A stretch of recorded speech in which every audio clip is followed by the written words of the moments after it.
In January 2026, human rights activist and former presidential candidate Omoyele Sowore was arraigned before the Federal High Court in Abuja. Now you may wonder what he is being charged for. He was charged for alleged cyberstalking of President Bola Ahmed Tinubu, specifically for social media posts he made in August 2025, where Sowore referred to the president as a criminal. Now, the Department of State Services argues that Sowore's posts were capable of causing annoyance, inconvenience, and needless anxiety. Now, Sowore in this case has pleaded not guilty. Now, in this situation, what has shocked many observers was what happened next. During cross-examination, Sowore's lawyer Marshal Abubakar produced the flash drive with video clips of Reno Omokri recorded between 2022 and 2023. Now, these clips showed Omokri calling President Tinubu a drug lord and dismissing any chance of ever working with him. I want you to note that. Now, these were statements that were made on national television. Let's see the video. The personality or the person, you've called Peter Obi a liar, you've called Asiwaju a drug lord, and so many unprintable names you've spoken about with regards to candidates. Well, that's not true. I mean, if you can tell me the unprintable names that I've said, please say it here. That is false, Ayo. I've not used any unprintable names. Is drug lord a pleasant name? Is that something you can... No. Please, can I respond to that? Yeah. Drug lord is not an unprintable name. If you are a drug lord, first and foremost, if you are a thief, it is not libel to say you are a thief. How am I going to tell you that if you are a thief, I'll come and meet you and say, oh, you are a nice person who diplomatically likes to take things that do not belong to you? No, you are a thief. Bola Tinubu is a non-drug lord. It's not an unprintable word. I've got facts to back it up.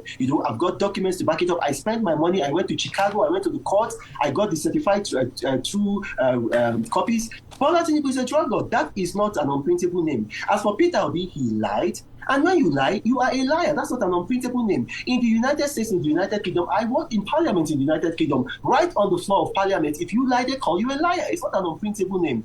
And I address issues. A person's integrity is part of the issues in this election. If you lie, it's part of the issues. Whether or not a candidate's background, if you have a background with drugs, that's an issue. Look at what happened in Colombia. They had a president who had a non-drug lord background. It affected their country, effectively bankrupted that country because foreign direct investment into that country almost ceased. Major banks did not want to do business with that country. And in that video, we can clearly see Omokri calling President Bola Ahmed Tinubu a drug lord. Mind you, this is the same man that was just appointed an ambassador by the same President Tinubu. Now, this move quickly reignited a long-running rivalry between Sowore and Omokri. And if you're very familiar with these people, you will know that they have a very, very long outstanding beef. Now, this has sparked national debate over double standards in the enforcement of cybercrime and free speech laws. Now, X posts from online users shows both sides of the argument. Some are calling it hypocrisy and others are defending illegal ones. Let's take a look at some of these comments. Now, there is one that stood out to me. In that comment, person said, you can't jail Sowore for using information given by Reno while leaving Reno free. Reno accused President Bola Ahmed Tinubu of drug trafficking in the US and nothing was done. Now, Sowore uses these same claims and he is being punished. This is not justice. You either arrest Omokri or free Sowore. Now, I think this comment cuts to the heart of allegations of selective justice in Nigeria. Because, I mean, if Reno's 2023 accusations went unpunished, why target Sowore now? Now, Sowore uses the same claims and he is being punished. The same claims that Omokri made. Sowore's post wasn't really identical because he called Tinubu a criminal in response to anti-corruption boasts. Now, the defense Sowore has is Reno's videos as evidence of similar statements. Let's take a look at another comment. This comment says, Reno Omokri go explain tire. He went to Chicago University to get evidence of Tinubu's drug case and this evidence is still valid. You can't withdraw a true statement. DSS no get job.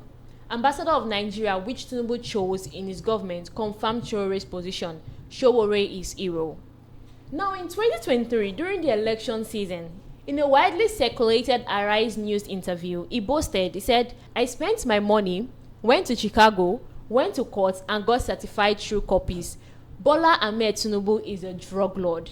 He repeated this a lot of times, calling Tinubu a non-drug lord with documentary evidence from the US courts. Now, there were even some tweets he made back then. Let's take a look at it. Now, in this tweet, we can clearly see him calling President Bola Ahmed Tinubu a sick man and a drug lord. Now, with this kind of comments, why clear Reno for ambassadorship despite these grave accusations that he made? Now, in response, Reno Omokri took to his social media and issued a formal statement.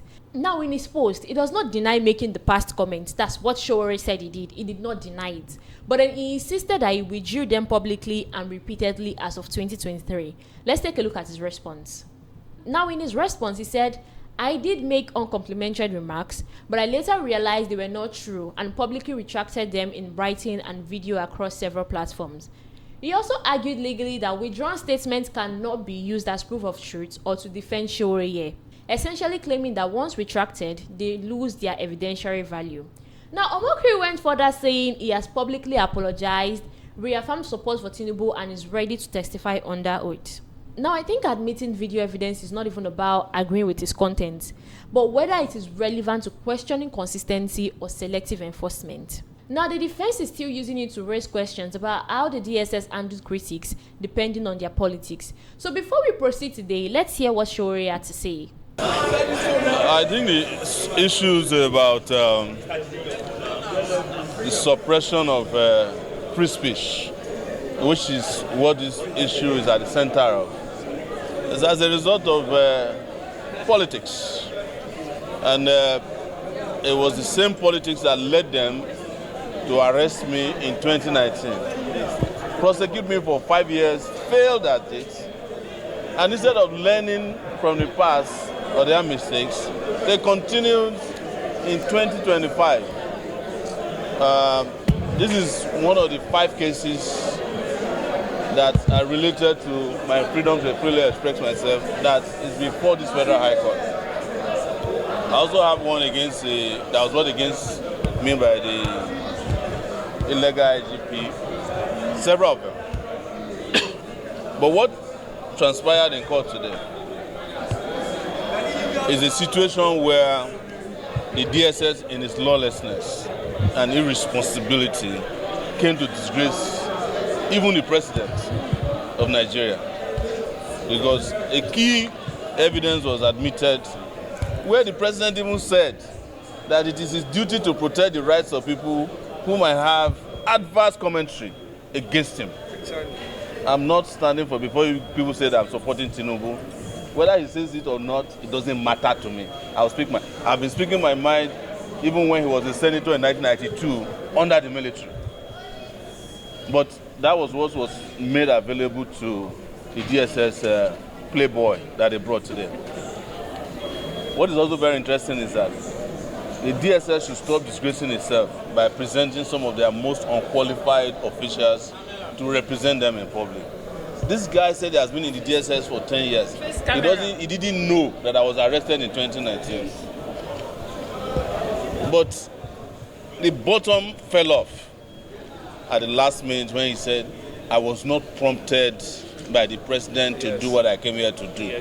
I came here to come and arrest, to prosecute Sowore because his speeches were threatening national security.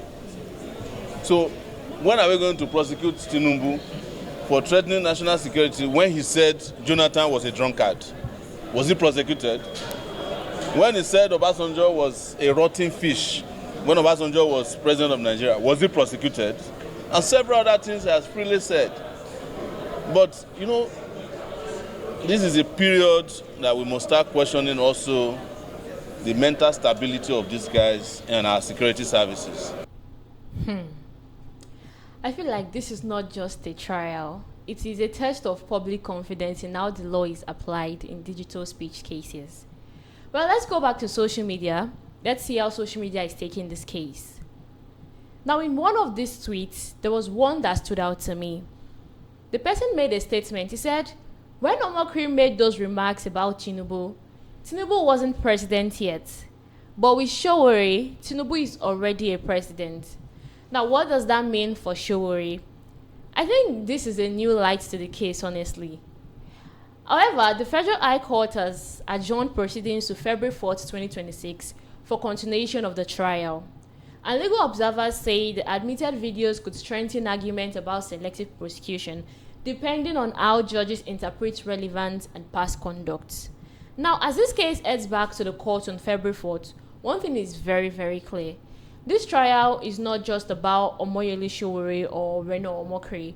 It has opened up much bigger conversations that Nigerians have been having quietly for years. That is, who gets punished for words and who doesn't. You see, in today's Nigeria, social media is both a megaphone and a minefield. Old videos don't disappear easily, and deleted tweets, they will always resurface, and statements that are made in anger or politics can return years later. Now, these statements don't come back to haunt your reputations, they come back to shape court cases. For Sowore, this trial is about defending what he calls political speech.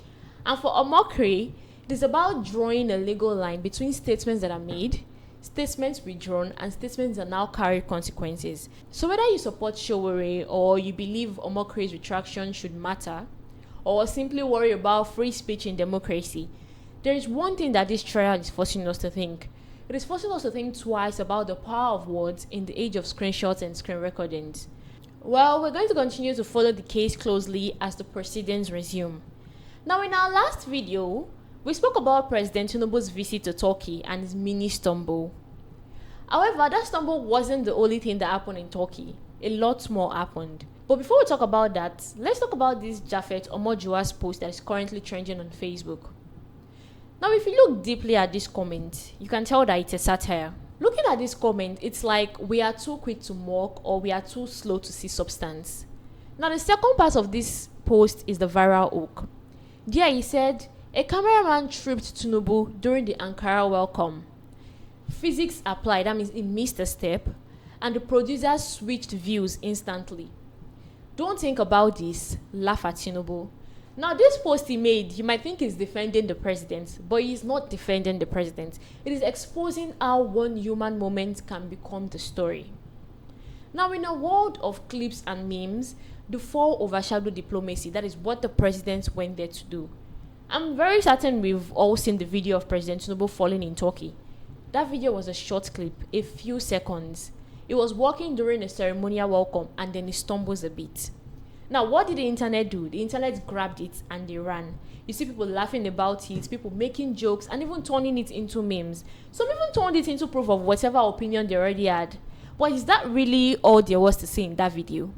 Because while Nigerians were busy laughing and sharing clips, something else was happening quietly, and that is something that people are completely missing. See, here's the thing about social media. Social media doesn't care about context, it doesn't care about importance, it only cares about what gets a reaction. And now, a serious meeting that could affect jobs, trade, and security, social media sees it as boring. But you see a 10-second clips that make people laugh or argue. Perfect. So once that video dropped, it did not matter why Tinubu was in Turkey, who he was meeting, or what Nigeria stood to gain. Every of that got buried. And it is not just the Nigeria problem. I think it happens everywhere. You see a leader that sleeps, coughs, pauses, or even makes a face. Suddenly, that moment becomes bigger than the entire trip. But you see in Nigeria, I feel like it's very harder because everything is already political. So people were not just laughing about the video or the president stumbling. They were projecting. Now let's talk about what most people did not see in that video.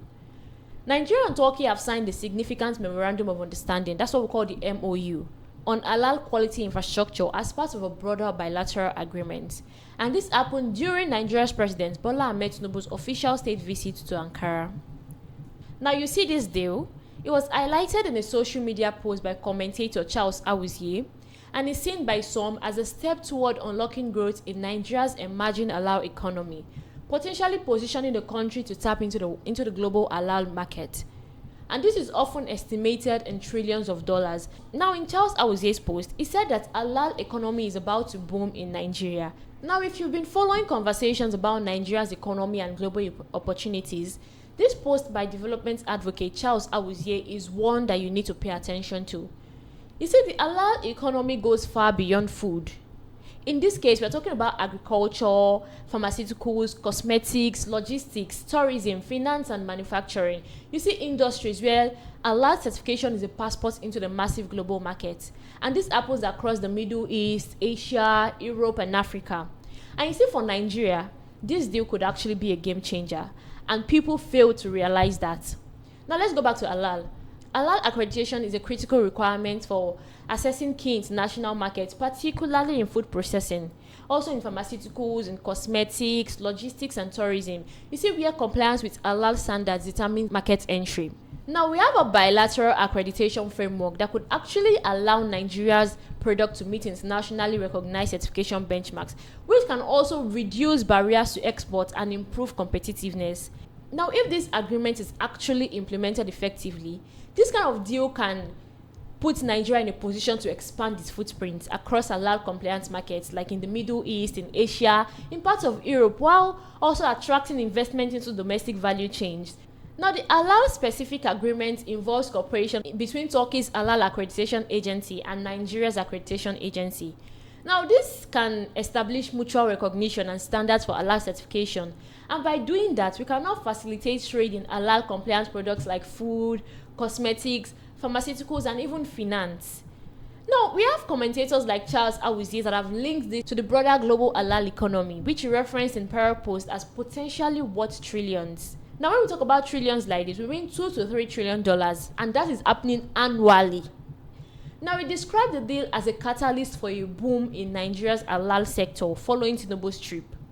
Now, this trip that the president took highlighted Turkey's strategic push in Africa and is offering military training, intelligence, economic partnerships also. Now, President Erdogan noted shared interest in issues like Palestine via organizations such as the OIC and the D8. Now, we have reactions in Nigeria because people would definitely react in cases like this. Some people that actually took note of the president's visit. Now, these reactions were mixed. Some praised the economic and the security benefits, while others are expressing concern about implications for secularism or specific inclusions like halal standard in a diverse economy.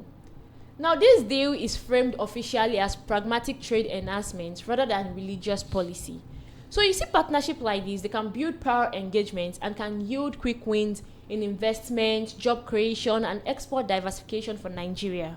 The implementation details, including the timeline for accreditation processes, are expected to follow through the new joint committee. Now, some of the major agreements that were signed by President Tinubu and President Erdogan include the Memorandum of Understanding on Cooperation in the field of diaspora policy, and also the Memorandum of Understanding of Cooperation in the field of media and communication, also in the field of higher education, in the field of halal quality infrastructure, and also Agreement Protocol on Defense and Military Cooperation, also Joint Declaration establishing the Joint Economy and Trade Committee, which we know as JETCO, and also the cooperation between diplomatic academies, and then the field of education, or what we know as social or women affairs in some references.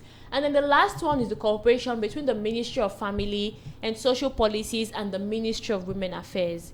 Now, these agreements can deepen cooperation in trade, security, education, media, even diaspora affairs, and more. So with a broader goal of boosting bilateral trade towards $5 billion, this is indeed a really great move from both presidents, and we are all watching to see the impact.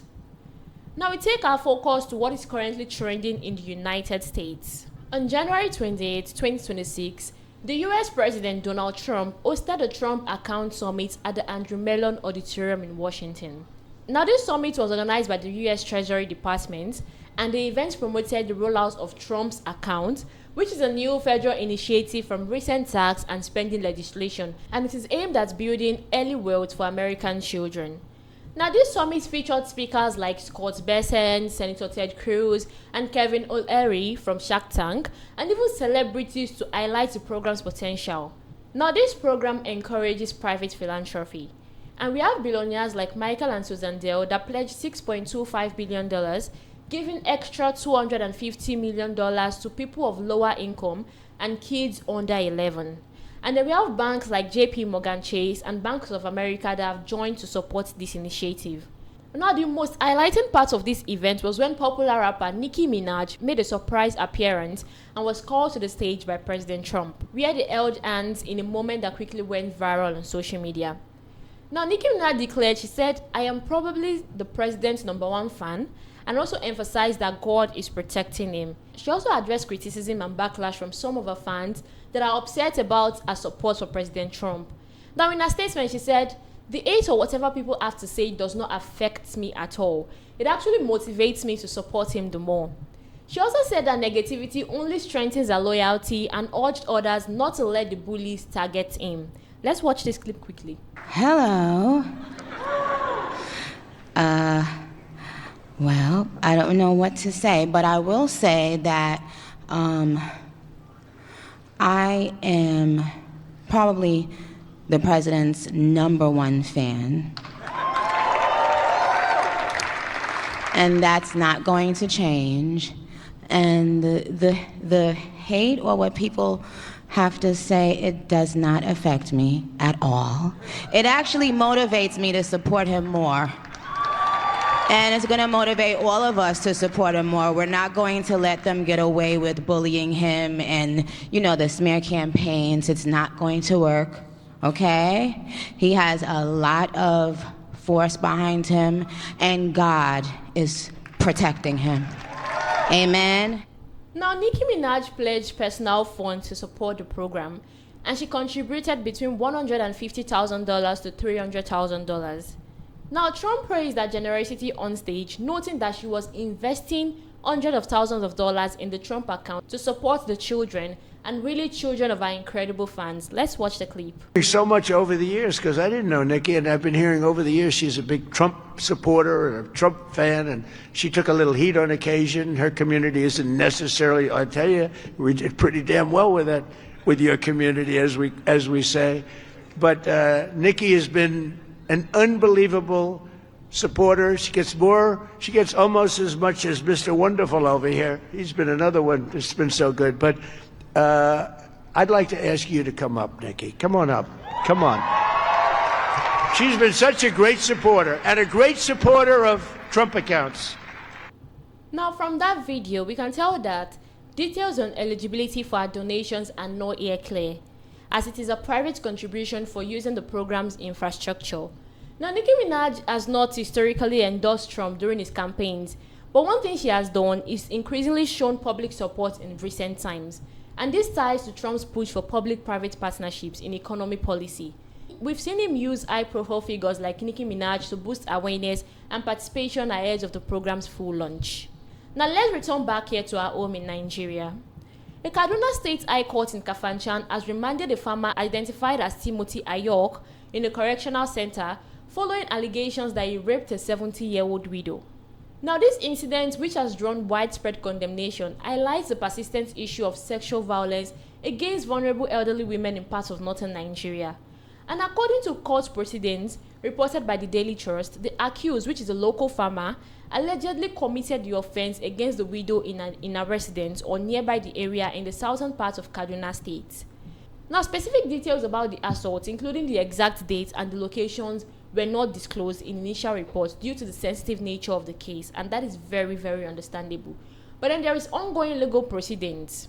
Now, the victim, whose identity has been protected, reportedly sought medical attention and reported the matter to the authorities, leading to the suspect's arrest.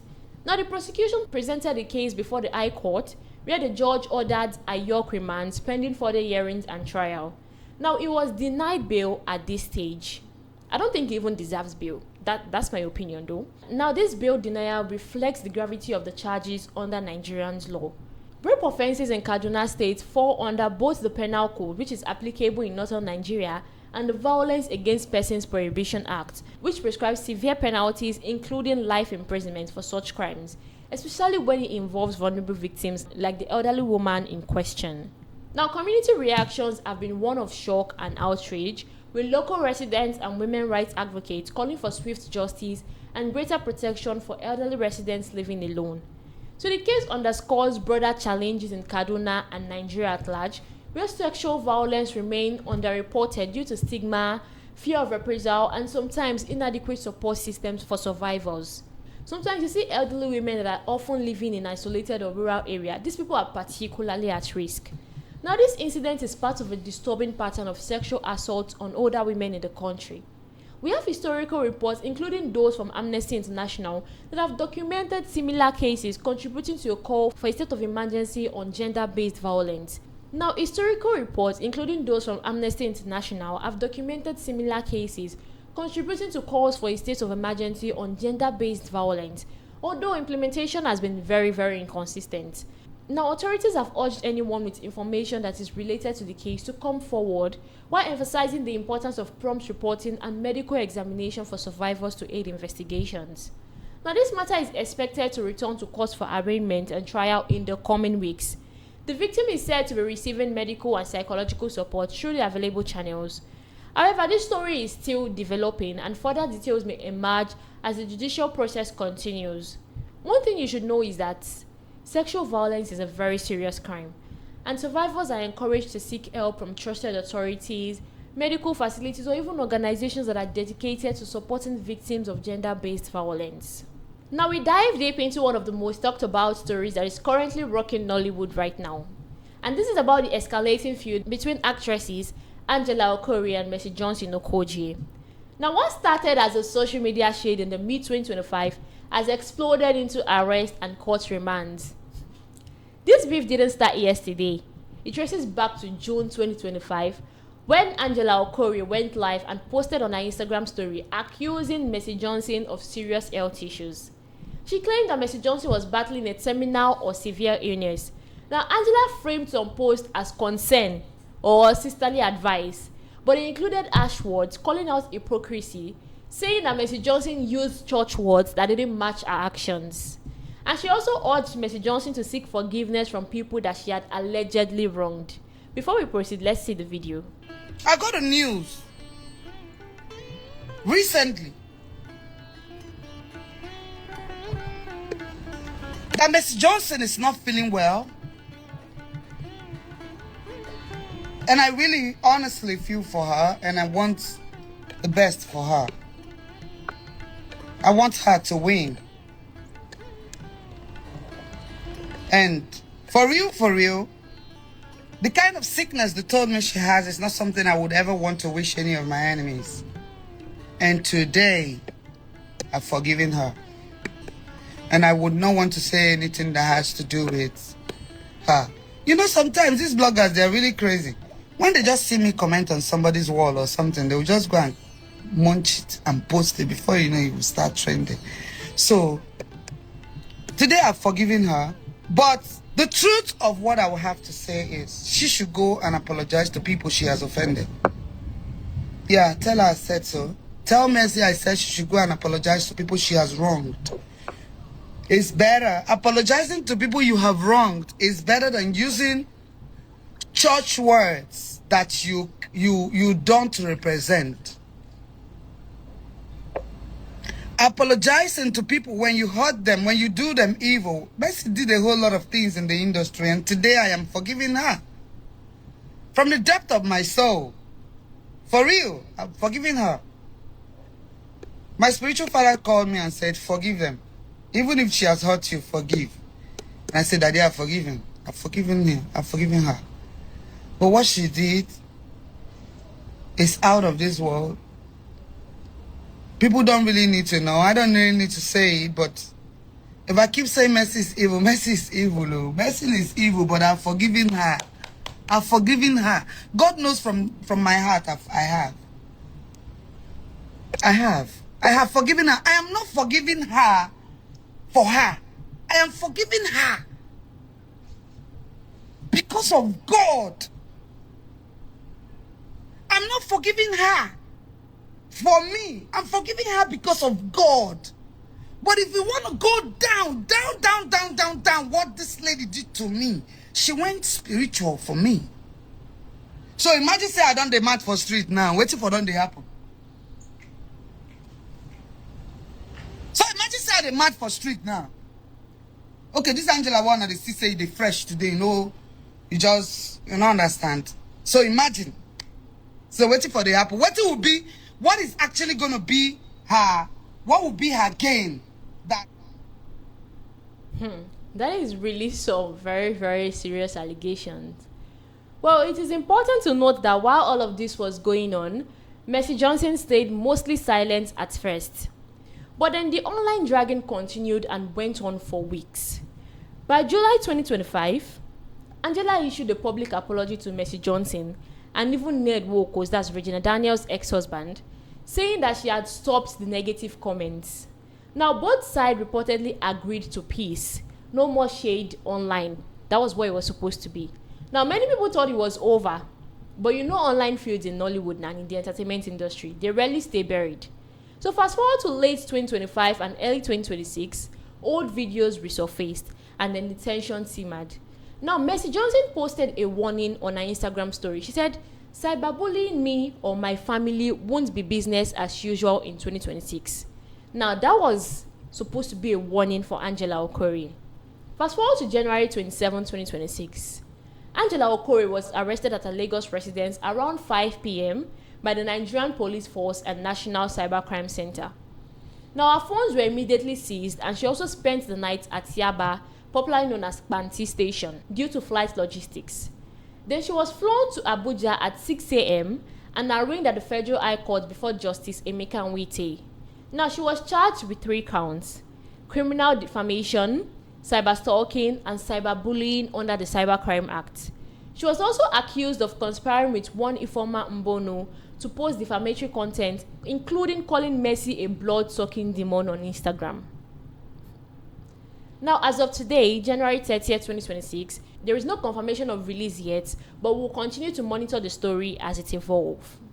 And finally, we turn our focus on the National Agency for Food and Drug Administration and Control, popularly known as NAFDAC, which is led by Director General Professor Mojisola Adeyeye. The NAFDAC has resumed full nationwide enforcement on the long-standing ban on alcoholic beverages in sachets and small glass bottles. Now, I think this is not a new enforcement. I think it began in 2024, but it is back with force in 2026, and it is backed by a Senate resolution and the Federal Ministry of Health. Now, NAFDAC says it's about saving our youth from easy, cheap, and concealable alcohol, which is leading to addiction, underage drinking, and road accidents, also school dropouts and more. Now, critics, including the manufacturers like unions like FOBTOB, NECA, and consumer groups, are calling it inconsistent, calling it job-threatening and economically damaging. Some depots are also reportedly sealed, and if care is not taken, it might result to protest. Now, at the heart of all this is Professor Adeyeye's powerful statement. She said, "We are making our children addicts," that's our youth in question.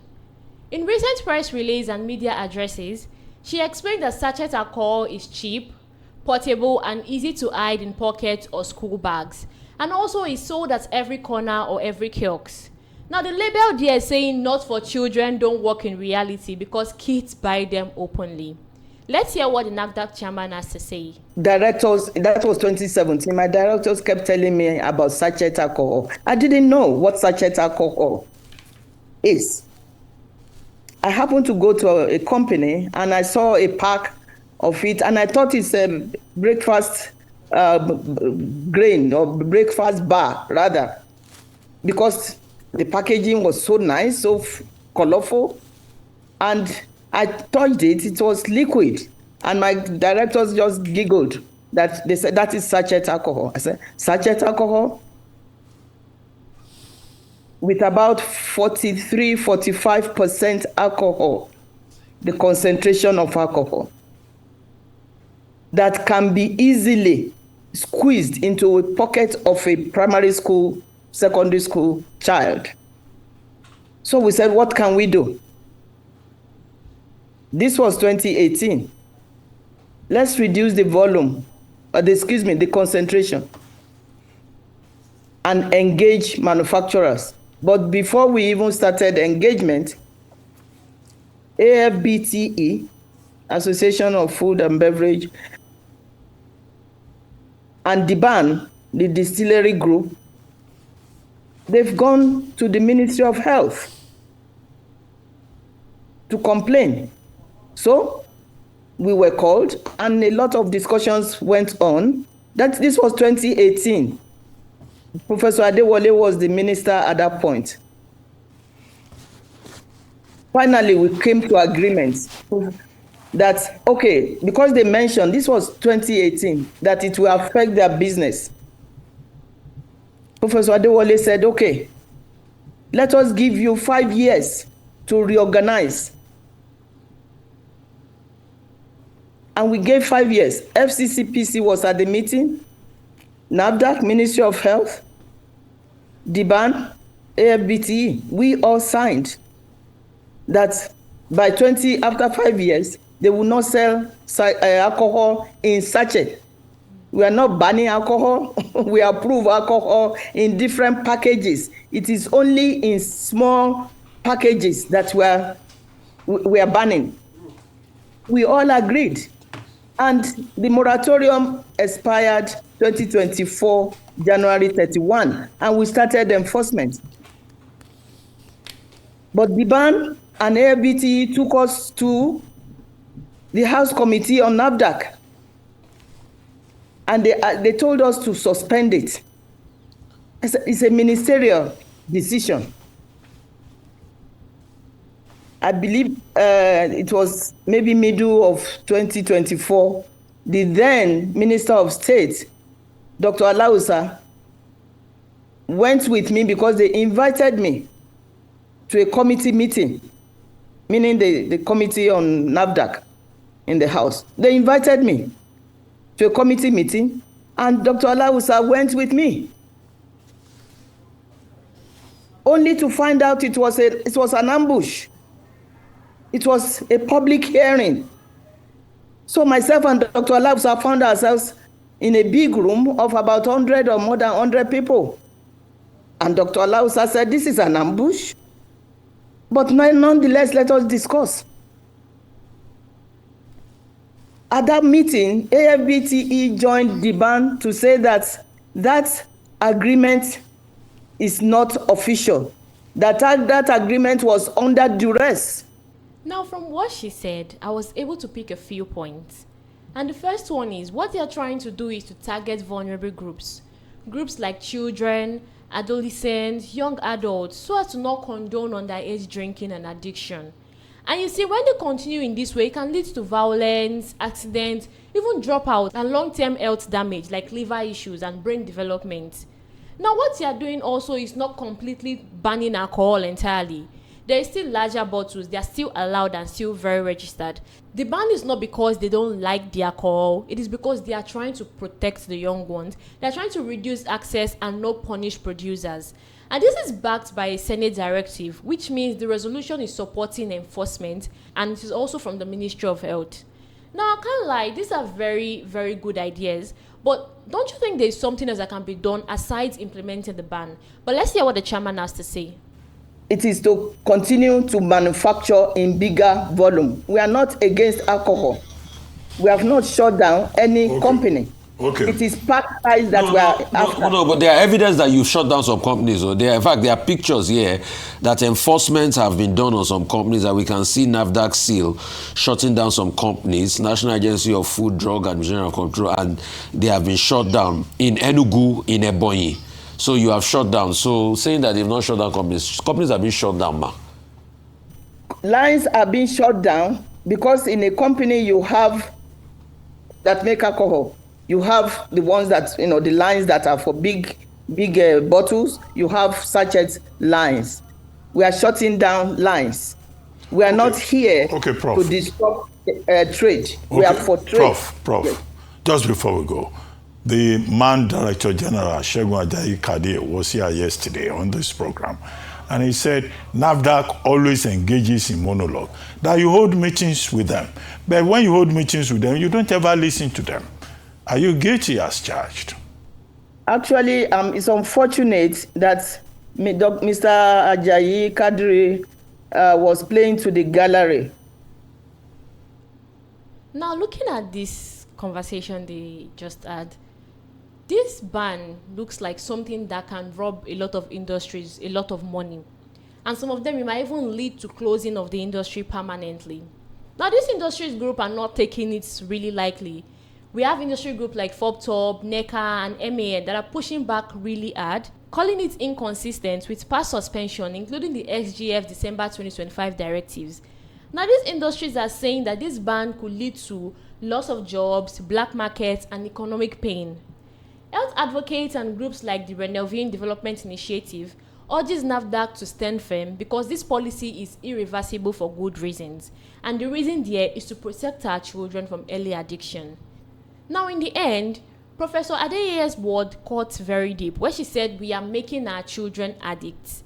Now, it is not just about policy, it's about whether we prioritize short-term access and trade over long-term health for the next generation. But then it also raises fair questions. Is prohibition the best tool, or do we need another regulation, education, and enforcement against sales to minors? Now, these answers will be what will shape Nigeria's future, and our kids deserve protection, but families also deserve fairness too. And with that, we wrap up today's broadcast. And if this broadcast hits home or even touches you a bit, please keep this conversation going in the comment section. Also like and share the video. I am your host Chinyere, and this is Waves.